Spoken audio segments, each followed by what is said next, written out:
Bonhoc Jr. ug lami kay ni atong pagahisgutan karong buntaga mga kagahi labi na karon nga nagka-moderno ang ato ang panahon. Mga nanay, mga tatay, paminaw kamo. Daghan kay mga myths about ani ba, no? Ana. So atong unang hisgutan diri mga kagahi. Unsa ka importante kini magpatutoy kay tutoy na istorya nga nila. Ana, grabe pong ka art tutoy. May even my kids, ito kagabi sa script. Uy kani nindot ni nga topic ugma when I was given the script no gikan tag ukit down. Ana, and then ana po to kani barkada sa imong ni Ella. Ha? Sila si Royeling what is Totoy, Daddy? Totoy, ano na? Breastfeeding. Yes. Remember na you are big already. You stop breastfeeding your mommy. You are my competition. Ikatawa ka sa bata. So, we discuss about it na nindot kayo ni karon dunay usa ka hugpong sa mga modernong nanay. Yes. Nagapromote ni ining breastfeeding. Correct. Sa bisan asa kang lugar. Ato ni pagaiskutan di ganahan kay kuani makauban nato karon tay pa lalibog ko asa ani nila ang ato ang guest sigurado ka kani modern na ni umori ang katong Miss Universe pare mamamaura ang level mamamaura makauban nato ang founder sa Modern Nanays of Mindanao, Miss Nadine Casinio. Good morning, Miss Nadine. Good morning po, Art. Good morning, Bernie. Ganahan lang sa kitaan na kayo sa itas buntag. Good morning ko sa konsilingan, Gara, Catherine. Naghibog sila daw, grabe ka lang kayo, Art. Good morning. All right, now we're in our question and answer portion. All right, candidate number 1. Di ba ni Mao? Miss Nadine. Si Nadine. Kanang giganahan kay ni Ani kagabi pa lang ka-discuss me with our team ana sa siyempre natin mga pre-prog nga mga mga pre-program nga mga preparasyon ana. Talagsa na lang kay nato madunggan ni kining mga promotion bitaw luog ka na di lang mapasigarbuhon nga magpasuso sa ilang mga anak. Kay naay mga nanay. Nato ni Mr. Dili magpatutoy. Makapalusyang daw. Hoy. Kabot mo ba sa imo nga chismis? Miss na rin? Mga kitness man siguro na. Tanaw na bilang kadede moms. Dini, 10 years na kahapit magpatutoy mo. Dili na kabuka kong anak. 9 years old, 6 years old, o na ako 2 years old. Pero di ko ba siguro na siyang na. Naano na sa imong pagdala o sa imong beauty with a heart, diba? So wala na sa pagpatutoy na anak din sa unsa ka importante, ganong importante ang breastfeeding, Miss Nadine, nga mo inyong ginadusok gid karon. Kay kagaya dagan na mo gimingon nga nana may mga nindot kaayo karon nga mga gatas. Nga grabe ang mga formula. Mga formula, ana. Dili gatas ay mga formula. Ana. Okay. Para inom. Salamat na question na. Iba na karon pandemic. Grabe. Taas na kayo at ang rates sa COVID-19 diri sa Cagayan de Oro. Ang mga babies, di na sila pwede mag-hand washing, di na sila pwede mag-mask, di na sila pwede mag-social distancing. Kung saan nagbuhaton na ito para maprotektahan sila? Breastfeeding ang number 1 line of defense nila against sa pandemya. Wala pa nakabalo ang mga tao unsaon pag-protect o pagpatay sa COVID-19. Ang tao, ang mama, ang iyang lawas, nagbuhat ng antibodies to protect the baby from infection. Diba? Grabe ka ang Mabuhay ang mga nanay nga patutoy. Mabuhay. Yes. Diba? Ang antibodies o mga sundalo pang kalaban sa sakit, mo-active na sa mama kung ma-infect siya, butang pa na-COVID ang mama. Pag na-COVID ang mama, o na siya'y ubo, sipon, sakit, bisang unsa, ang iyang lawas, mubuhat, o sundalo, pang patay at tumakagaw. Pero mga ito mga babies, wala na nakagaw. Ang buhatan sa gata sa inahan, ipasa niya ang iyang sundalo, padulong dito sa baby. Pero nung waka nagpatutoy, di na mo mahatag na protection sa ilaha. Ngayon, gid ka-importante ang breastfeeding. Ang problema karon, imagine nga sa pila ka buok bata sa Pilipinas, 34% lang sa population ang makapatutoy. Kaya habang sa pandemic, 34%. Anak ka ganun. So, 3 In other words, murag sa napulo ka mga nanay, tulura ang gapat patutoy. Oo. Yes. Anak ra ka ganun. Ay lang mga bata. Pero sa Yes, libre ka lain, breastfeeding. Libre ka breastfeeding. Ka ng gabi ang iyong benefits. Pero tulura ka buko ang makapatutoy. Mana na nga ang modernize. Mana na ang among event. Katulad Dapat ang tanan ni mahan kabalo kaya nila mapatutoy. Miss Nadine. Bisan na COVID, bisan na nabakunahan. Miss Nadine, sa inyo bang kuan, unsay kasagara mga kuan sa mga nanay, anong dili sila gaba breastfeed? Unsay balik-balik na rason? ay mo yat lagi na ilang tutoy. Aha. Yat na ilang tutoy. Yan mo na dili yat daan. Ese! Sahay na yun na naugtubag, pero bigyan na kadaghanan. Ang pinaka-common nga concern is abi nila, wa sila gatas. Number 1, abi nila Yes, wala sila gatas. manggod ko'y gatas bay. Oo. That's why Kaya nga, nagdayot pa dili. sa- That's why Yung ga, bana, ano gagot mo manimo? Ako na lang nga. tapos gaunaw na Diba? bitaw. That's why magunaw na bitaw ko Miss Nadine. Unsa ba na? Kung dako ba ang totoy mas dako gatas, kung gamay ang totoy wa kay gatas, ingana ba na siya? Ibalik na ko pangutana sa imo. O gamay kag mata, pasabot ba, buta ka. Tama. Diba? It is a body part. It is a body part. So, Mura na ko sa this istorya, all- Dok, Miss Nadine nga, ngano, kung gamay imuha, di na sila malipay anak. Sweldo ba? Kung gamay ang sweldo, depende sa pag-budget. Sweldo. Oo. Sabi na unsa. So, dili na tinuod mga fake news na may nana nga, wa manggog ko'y gatas. Ana, in fact, pura buyag, no? Pila naman po niya akong naanakan. Hoy, ese! Anak.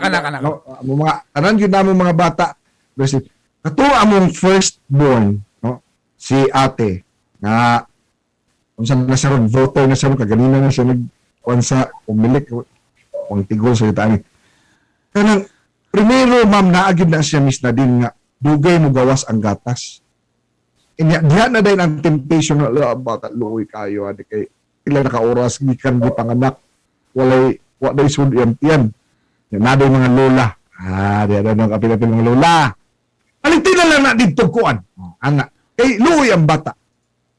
Nga, nabi gitawag, Miss Nadine, di ba, katong colostrum, na unang bugwak yun sa imuhang, gikan sa imong tutoy, padung sa imong anak, mo na pinaka-importante sa tanan nilang masupsup. Anak. Ang yun na akong gusto i-correct art mo nga kanang ilang abi nga wala ko'y gatas pagpanganak. Masubot yung ang Ginoo, magitabuntis kag 9 months, unya pagpanganak nimo, naulahi ang utot di mo buhat o gatas, imong lawas ba? Wala ba siya kabalo nga? Uy, nanganak na, nga ko'y bata nga pakaunon. Ana ba pagkabuhat ang lawas sa bag sa mao? Ganahan kay ganahan The first day of pregnancy na anay parandam na pagbuhat og lawa o gatas. Unsa ingon ni dako? Dili yan or dili ang imong womb. It's your breast. Moingon din mga wife na sakit akong tutoy. Ayaw gumiti kay sakit. Diba? May mga anak. Kay while pregnant ka, first day of pregnancy, gabuhat na nga gasugod mong magdaghan. Pag kawala sa bata sa imong lawas, kinanganak na ka, nawala sa tag-inunlan, mauna siya signal nga mag-start og milk, which is kato imong na colostrum. Di na tinuod na 3 days after pa or 1 week after pa ka magkagatas. Ang day 1. Diretso po panganak na ana. So, dapat ipatutoy di diretso ang bata, ipakamang na, unya, diretso, musupsup. Kung dili, angay ibilin ang bata sa miko. Karon sa mga buntis gaminaw, ayaw niya bibilin yung bata sa miko, kasi naglukon mo, hala, COVID ra ba, di pwede dadun sa imong kwarto. Uy, maumon dyan na pinaka-common. Mas hadlok ang imong bata nga gibilin mo sa miko, nga wala siya sundalo mo kalaban sa sakit against sa nurse, against sa doctor, against sa yung sa iyang palibot dito. Unlike ko, ang bata, uban sa iyang mama, nagpatutoy, diretso ang colostrum sa baby. Ang iyang environment is the bubble of the mother. Kung unsay environment sa mama, maabi ni at the chest, naa siya protection, mura siya gibubble din na sa iyang mama. Naadi na ang kainit. na din na ang pagkaon, na din ang baho si ang mama. Kamo daw, 9 months sulod sa imong mama. Unya, 24 hours or 1 week, gibulag sa inyo. Ganahan mo? Kasi mo ko kauban. Ganahan ba ka kung ikaw bata? Miss Nadine, ay nasuko diri, Miss Nadine. Miss Nadine, ay nasuko diri. Oo, Ay sir. nasuko sa kuha nga reaction. Ano siya nga, dili magpatutoy sa inyong mga anak nga, gikan na mismo sa imong dugo, sa imong unog. Oo. Unya, kusog kay magpatutoy sa di nimo kaila. Kaila. Like, kisa mo lang. Ang inyong tatlo, at least affected sila ng gusto. So, Miss Nadine, doon na kamoy programa, labot ni ini. Kay pandemya man, virtual ang inyong kampanya, labot ini. Istoryahin daw ni Ani Bea, unsaon pag-apil sa mga nanay nga pa dede, ug sa katong mahimo ng nanay pohon, mga mabdos po, karon unya, mga anak na pohon, o katong mga talaa, anak na, unsaon na pag-apil ani Miss Nadine sa inyong gitawag nga modern nanays nga virtual churva. So, sa August 8, 1 p.m. sa hapon, namin ipaligayon na virtual latch-on. Pasabot ana, kitang tanan, magpatutoy for 1 minute sa ato mga baby, kauban ang lahing mga inahan all over Mindanao. Online, ang pakita sa Online. mga gapat baby, ana. Yes, opo. Bayon, Guinness Book of New World Record mo, ana. naunta at Charles. Ano lang, wag gamay na 1,000 lang naman ang among gustong abton, di ba? Una, imagine na dito sa ubang dapit sa Zamboanga, Ban, sa Tabato, ana, wala ba sila information, ana, at least din sa Cagayan na ay modernanes na ilang mutambag. So, kung maka-appeal sila, ani, they will be learning from experts na safe on breastfeeding when you have COVID-19. They will know that it is safe to vaccinate even if you're breastfeeding.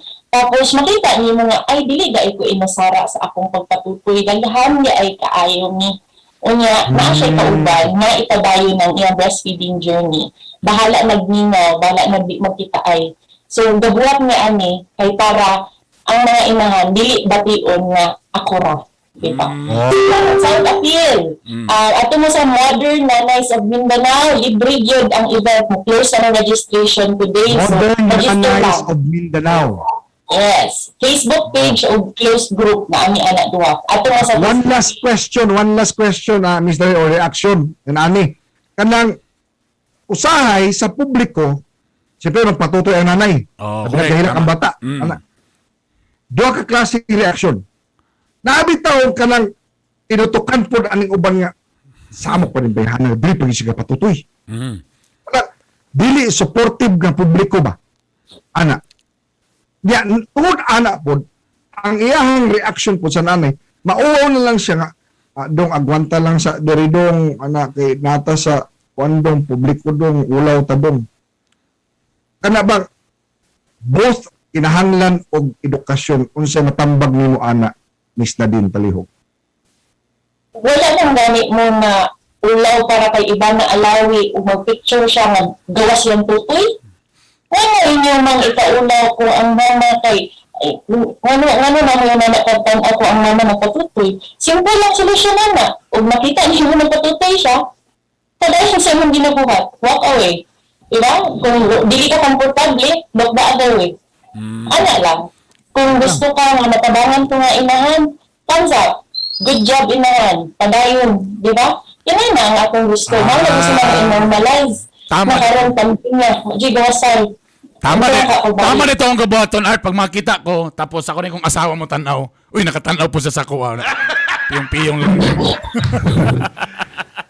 Nagagay salamat Miss Nadine Casinio.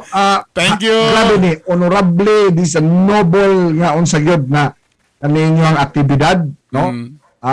Para lang yun nga iduso kining breastfeeding is very very important, and I agree with you. Ang among programa ka suporta usab kanyo aalang sa mga nanay. Amping mo kanunay, ma'am. Again, moadto lang sila sa Modern Nanays of Mindanao nga Facebook page. Yes, sir. Na registration dito. Thank you. Alright, thank you so much. Thank Mr. you, Dean. thank you, Grabe, Thank you, galing. candidate number 1. Thank you very much for that answer. And now, let's proceed to our candidate number 2.